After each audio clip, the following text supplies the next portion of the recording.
Hello, everyone. I thought I would share this article with you. It's from Culture.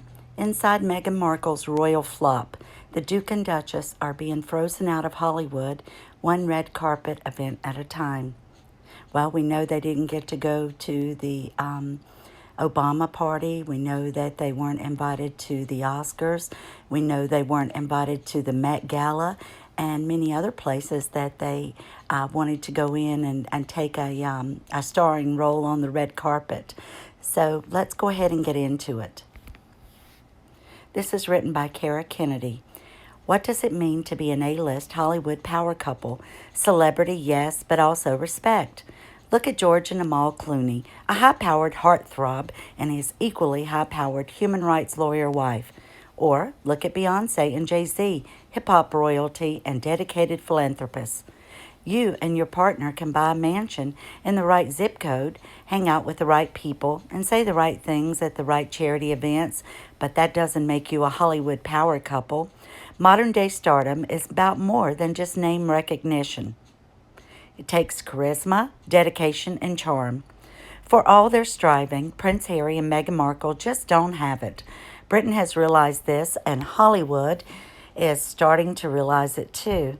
So for anyone outside of the U.S., please know that this has been going on for some time, but more and more are waking up to it, unless you're on the far left liberal woke agenda.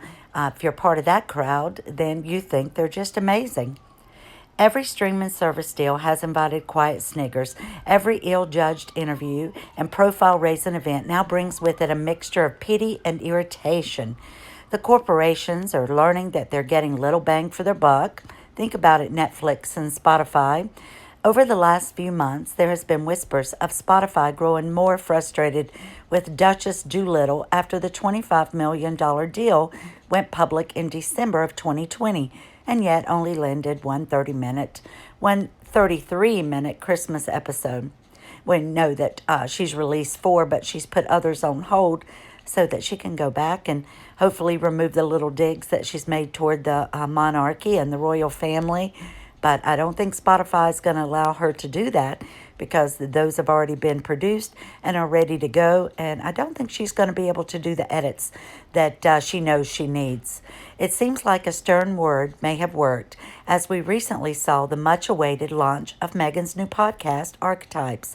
Meghan calls the podcast a place where we can investigate, dissect, and subvert the labels that try to hold women back.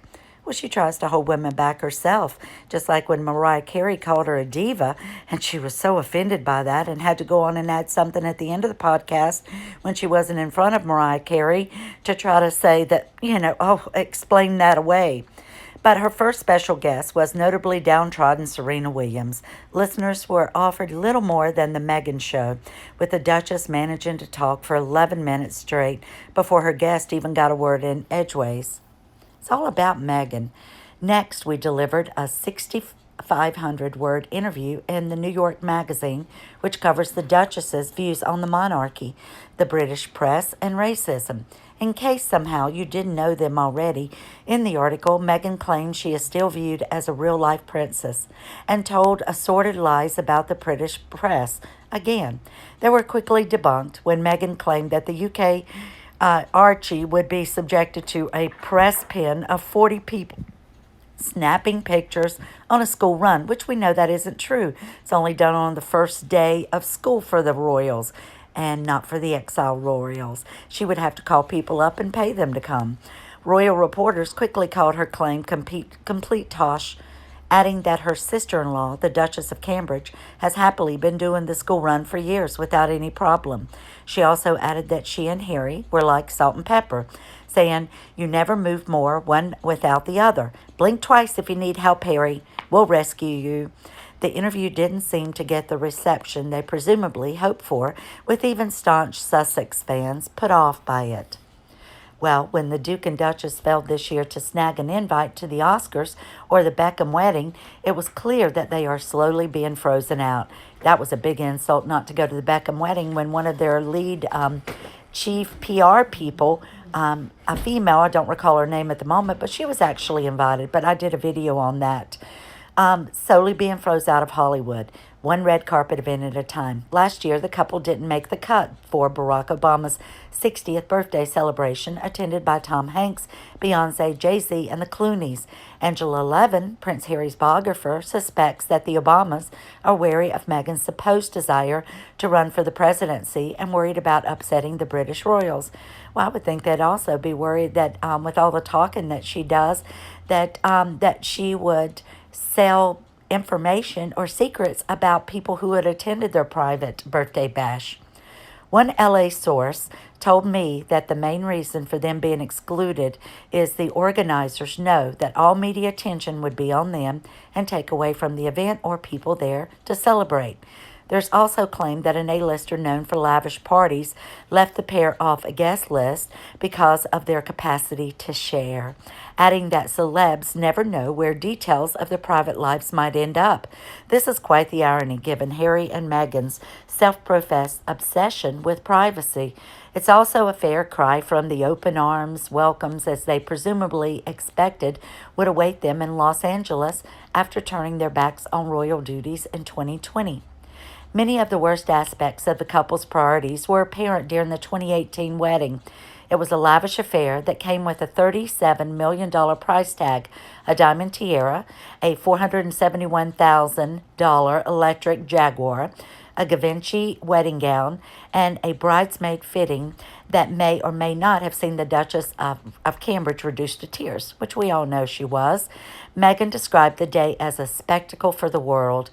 How disrespectful that was to everyone who watched, including myself, as though she had no choice in the matter. She was given a chance to continue on with her acting and doing whatever she wanted because they didn't really want her doing any of the royal duties.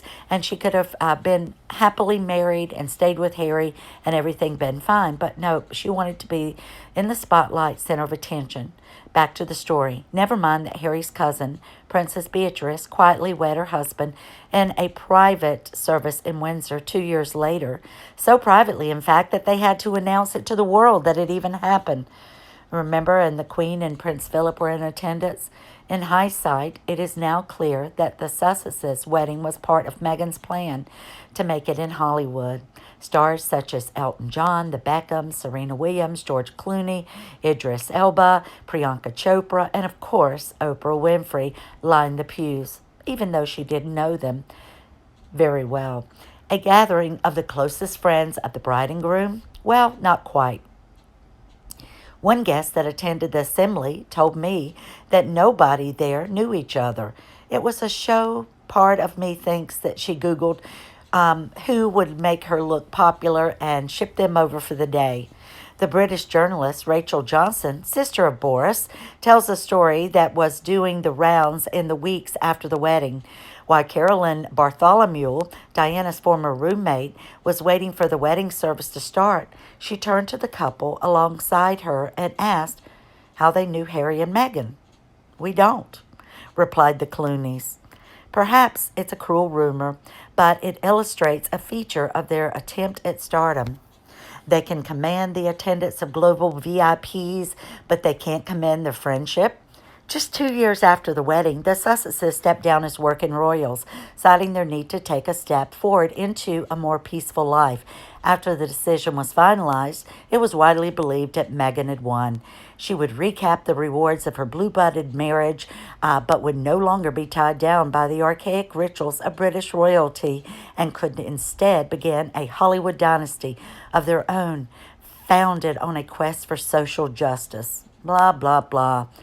But every step she takes, Meghan's ascent looks less and less certain.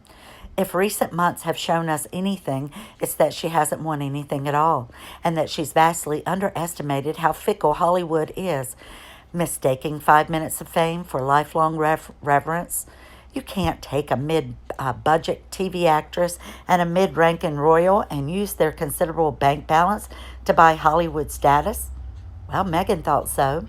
Harry and Meghan's attempts to manufacture friendship have continued. Last year, Prince Harry, seemingly desperate to let the world know that he was in with the Montecito crowd, told Dax Shepard on his Armchair Expert podcast that the pair had struck up a friendship with neighbors, Orlando Bloom and his partner Katy Perry. That's a lie. Harry said, just 2 days ago, Orlando Bloom sent me a message because he's down the road, adding that the pair keep in touch. But an LA source claimed that despite what they want you to think, Orlando Bloom and Harry are nowhere near being close friends.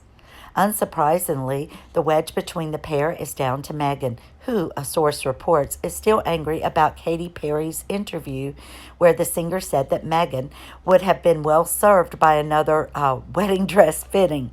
Yes, she would have.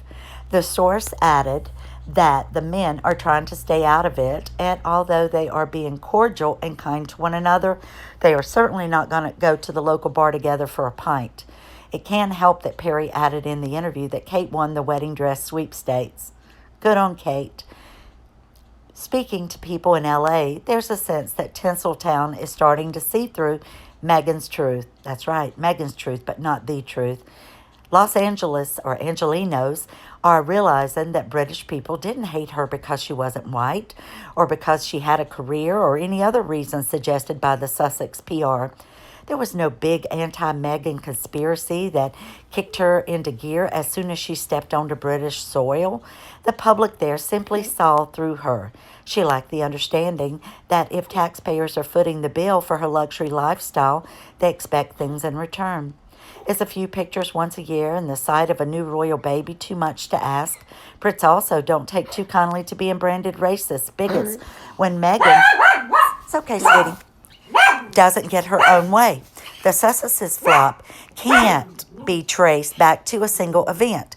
It's the sum of a series of mistakes fueled by a failure to understand royalty and celebrity. When the actress moved to a palace, she brought with her showbiz appetite for drama. Windsor Castle and Buckingham Palace briefly hosted something akin to a Royal Housewives spinoff. The starlet and her team dreamed up personality clashes and confected plot lines and fed them to London newspapers. But the day-to-day job of a modern royal, gloriously free, it's about opening schools, chatting to nurses. There is a relentless focus on celebrating and spending time with the little people, our average, everyday, common people such as ourselves. It takes a certain type of person, willing to smile, wave, and do little else, to marry into the royal firm. As the very high royal divorce rate of the last 30 years will tell you, not many are cut out for it. Now the Sussexes are discovering that the reverse is true. 2, you cannot simply take a prince to Hollywood and expect him to become a star. It shows she's not very bright after all. Their fame stems from both royalty and celebrity, but they're not the same thing. The death of the Queen, whose life was defined by dutiful public service, was an acute reminder of those differences. Meghan also thought that she was more famous than the Queen.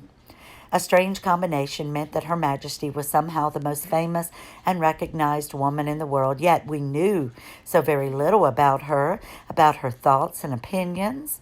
She didn't seem to need to spat them out the way Meghan has. In fact, in 70 years on the throne, you could count on one hand the times that she's expressed her point of view, and that is what true duty is. The Queen's death is about far more than the story of the feuding Windsors and Sussexes, of course, but it will change the dynamics of this important relationship and make a royal comeback harder for Harry and Meghan. Oh, they've really messed up by not seeing the Queen before she died and them expecting her that she would just continue to live on like Meghan's father. But then she thought, okay, I'll be in the spotlight. This is even better than going to the supposed beloved charities that they were still involved with. Hollywood isn't blind to their intentions. Gossip extraordinaire Perez Hilton told me that he never believed the Sussexes stepped aside because they wanted more privacy. It was more of a desire to call their own shots. And of course, we all know that. But no one seems to have told them what they wanted. To be the Clooneys or the Obamas was not something that could merely be bought.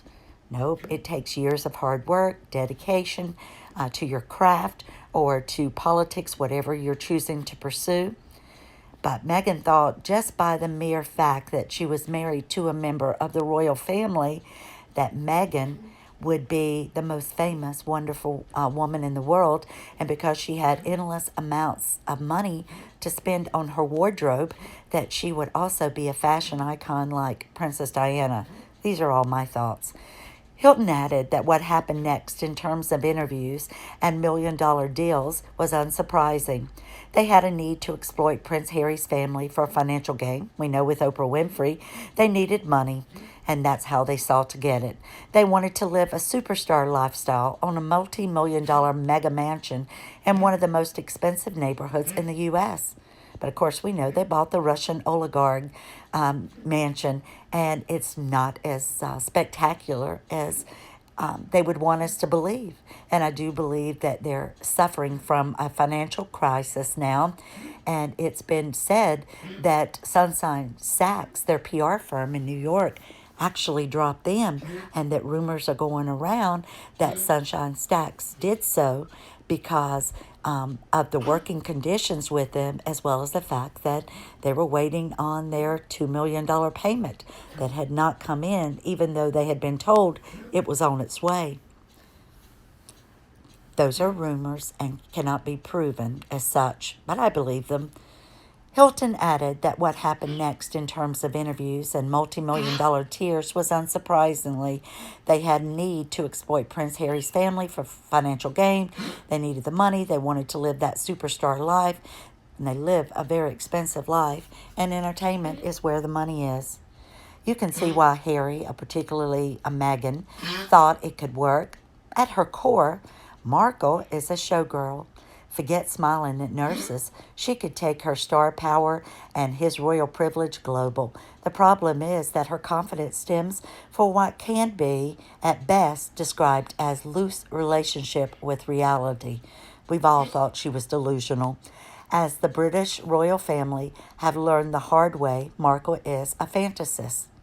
She does live in a fantasy world. Remember when she talked about the Little Mermaid coming on and how she lost her voice on the Oprah Winfrey sit down, and how when they escaped that she got her voice back? Back to the story.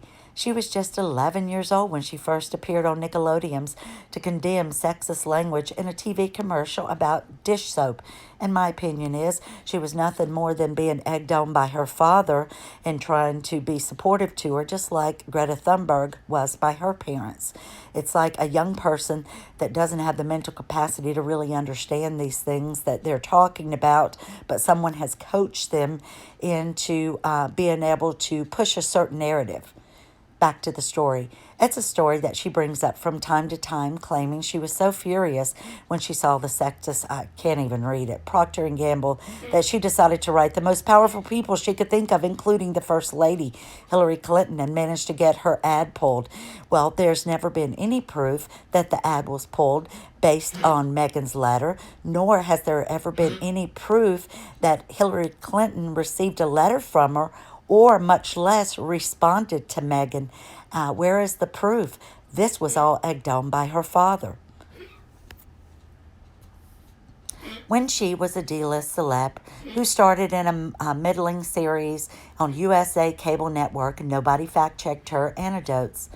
But we know that she does love plagiarism, and she's plagiarized many famous quotes. But as her status grew and her utterances became even more embellished, they attracted more scrutiny. That's why we began speaking out. This is away from the article, because we called out her behavior. It had nothing to do with a dislike of Meghan. It was simply because we could see things that she was saying were not true, because the proof was also out on the public domain of what was actually said. So we could see that this low-rated actress was simply trying to act her way through. And also by the book, The Power of Positive Thinking, which I've read and I believe in, but I think she carries it to an extreme when she thinks that whatever you put out into the universe, and that if you believe it, that you can achieve it, is not always the case. To the article. The investigative journalist Don Bauer claims the Procter & Gamble story, including Hillary Clinton's supposed response, was merely the invention of an adoring father, Thomas Markle, which I do believe. The fantastical worldview certainly runs in the family, and I believe this about the entire Markle family. Although quite who counts as family is, as ever with Meghan, contested. Her sister is currently suing her for claiming that she was an only child during the infamous Oprah interview in March of 2021.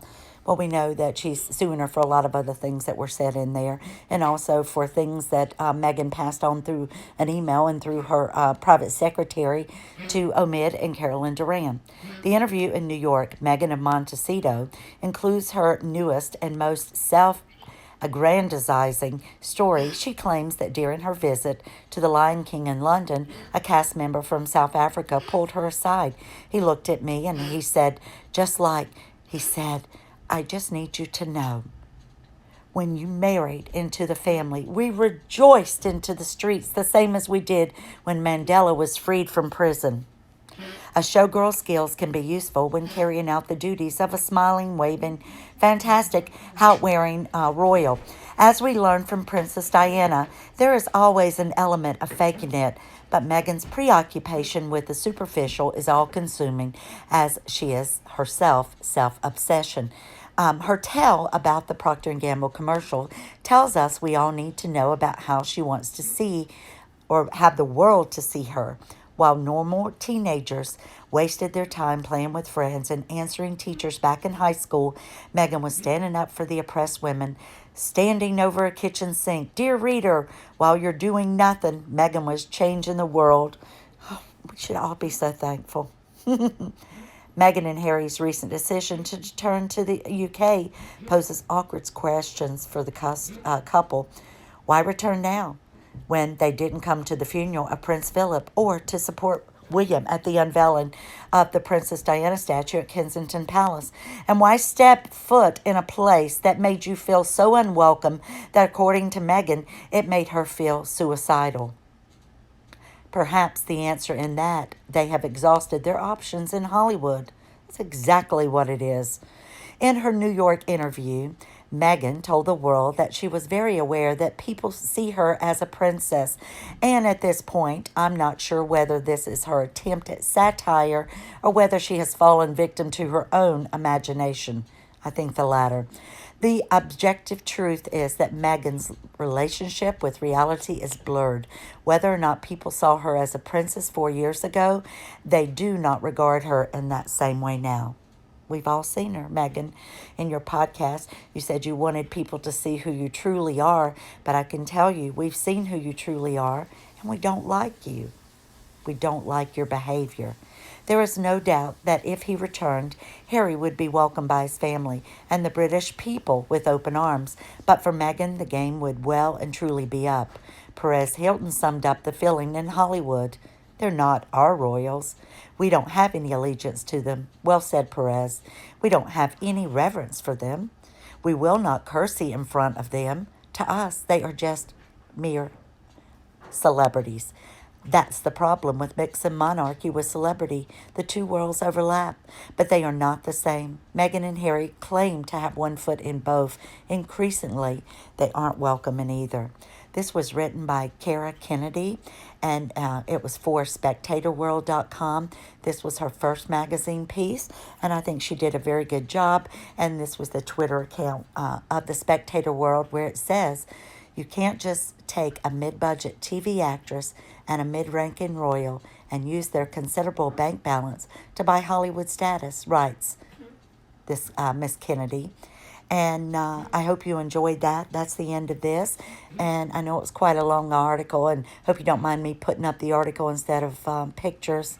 I'm trying to slowly get back into this, and but I thought it was a well-written article. I thought it summed up and called her out, and we should all, if you're on Twitter, go and share and retweet this article and get it out there to more people so that they can see what people really have to say about Meghan when she's not footing the bill and paying someone, a magazine, to print her words.